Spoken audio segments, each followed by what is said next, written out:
네, 이틀째 한파가 계속되고 있습니다. 이 같은 맹추위에 자연스럽게 따뜻한 보온용품을 찾게 되는데요. 이 한파를 이겨내는 데 도움을 주는 이 보온용품 어떤 것들이 있는지 이 시간에 신경은 기자와 함께 자세히 전해드리겠습니다. 신 기자 어서 오십시오. 안녕하세요. 네. 한파에 철저한 대비가 필요할 것 같은데요. 먼저 집안에서 어떤 부분들을 살펴봐야 될지 여기부터 정리를 해볼까요? 네, 우선 실내 온도가 지속적으로 따뜻하게 유지될 수 있도록 관리하는 게 무엇보다 중요할 텐데요. 네. 특히 취약한 곳이 창문과 현관입니다. 이것을 통한 열 손실량이 집 전체의 40%라고 합니다.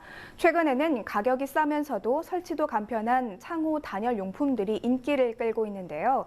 흔히 뽁뽁이라고 불리죠. 이 깨지기 쉬운 물품을 포장할 때 사용하는 에어캡과 방풍 비닐, 또 문풍지를 직접 붙여서 열 손실을 줄이려고 노력하는 사람들이 늘어나고 있습니다. 예, 그 마트에서 판매하는 여러 가지 단열 용품이나 제품을 볼 때 많은 분들이 그렇게 생각하실 것 같습니다.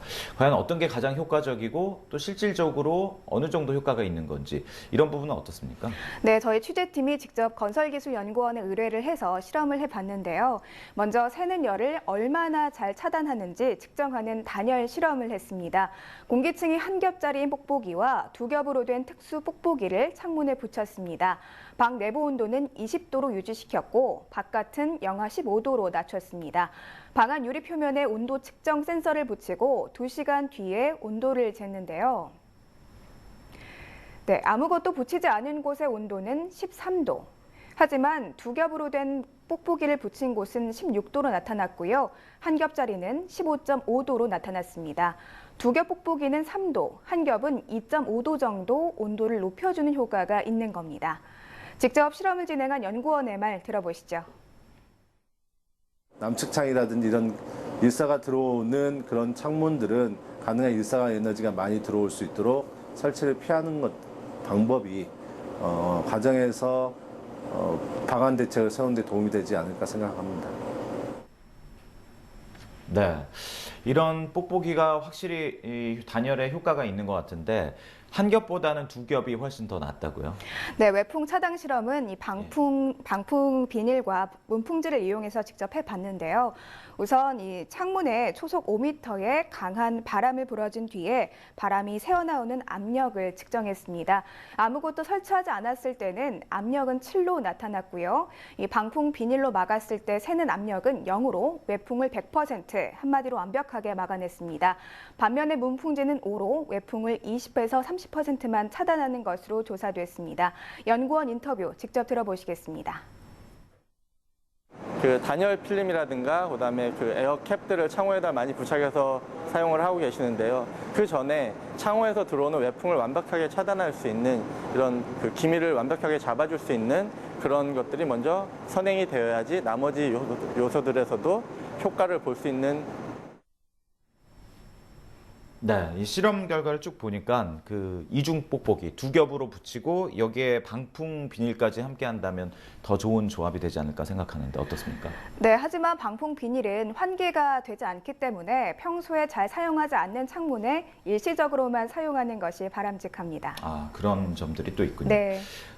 그리고 이제 그 야외 활동을 많이 하시는 분들은 몸을 따뜻하게 해주는 발열 의류에 대한 관심도 많을 것 같은데요.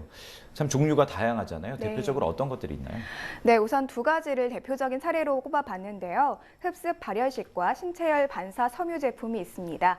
먼저 흡습 발열 제품은 우리 몸의 땀과 같은 수분을 흡수해서 열을 발생시킵니다.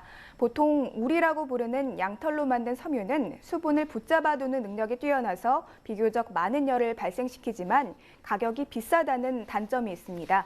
그래서 만든 것이 섬유 자체에서 습기를 흡수해 발열 현상이 일어나는 아크릴 레이트라는 인공 소재를 이용한 발열 레이인데요. 신체열 반사 제품은 인체에서 발생하는 체온에 의한 열을 다시 반사시켜서 열을 보존하는 원리를 직물에 응용한 겁니다. 직물의 미수 기공 알루미늄 두 층이 인체에서 방사된 열을 다시 반사하고 직물 겉면의 미세한 공기층이 연 손실을 막아서 보온 효과를 한층 높이는 원리라고 볼 수 있습니다.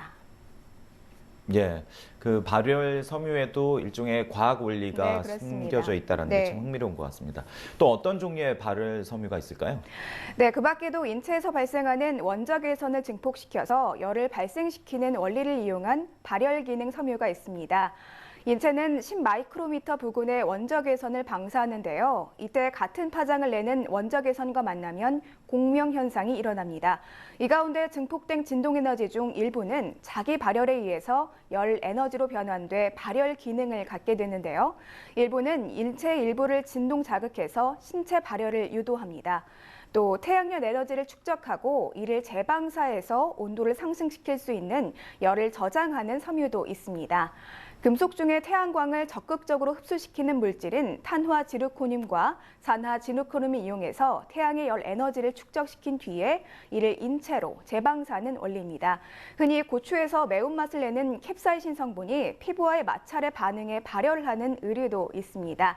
또 섬유의 내피를 바늘로 긁어 털을 일게 한 기모각용 섬유와 충전재 사이에 복합 공기층을 만들거나 닫힌 구조로 공기의 손실을 막아 보온성을 높이는 의뢰도 있고요. 또 온도에 따라서 고체와 액체로 변환되는 물질로 보온성을 상승시키는 그런 제품도 다양하게 준비되어 있습니다. 네, 사실 요즘 계속되는 추위 때문에 몸을 많이 움츠리게 되는데 네. 오늘 소개해 주신 보온용품 적절하게 이용하면 그대도 좀 따뜻하게 보낼 수 있을 것 같습니다. 네. 오늘 도움 말씀 고맙습니다. 네, 감사합니다.